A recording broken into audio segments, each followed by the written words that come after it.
everybody, welcome to the Shot Clock. I am solo today because Doug Haller, the ASU beat writer and college basketball beat writer and also Michael Crow specialist, is en route to Dayton, Ohio, where he will cover ASU in its first four play-in game, but don't call it a play-in game because this is the NCAA tournament. I think we can start the clock. First of all, Doug joins us from some airport in America as he's heading out.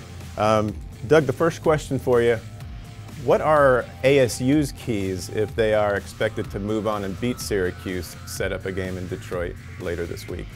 Well, the first thing, I think Arizona State has no pressure. I think they've been playing with pressure for over the last 4 or 5 weeks, just with all the rankings and everything that's been on their shoulders. Now they're free of that, they're in the field.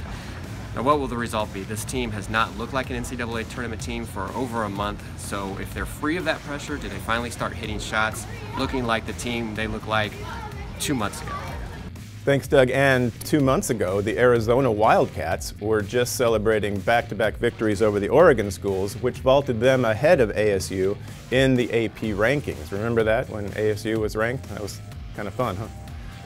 The Pac-12 tournament champion, Arizona Wildcats, opened their NCAA tournament on Thursday in Boise against Buffalo. A victory there would take them into a game against Kentucky if Kentucky should beat Davidson. Doug, how do you feel this galvanizing idea of University of Arizona against the world will play out? I got to be honest, going into the Pac-12 tournament, I was skeptical about Arizona because, we've been waiting for them to look like the Final Four contender that their roster kind of shapes out to be all season, and it just hasn't been reflected on the court.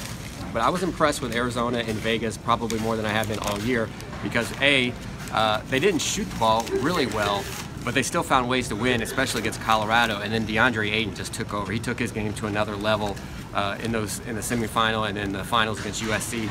He looked like a player to me that can carry a team deep into the NCAA tournament. I think they're dangerous. I really do. I think that I don't know if the whole investigation is playing a part in this, but I think they figured out some things out defensively, and they're dishing the ball inside to the big man. I think they're going to be really hard to beat. All right, from an airport, that was Doug Haller. Follow him on AZ Central and follow all of our coverage at azcentral.com. For Doug Haller, have a nice flight.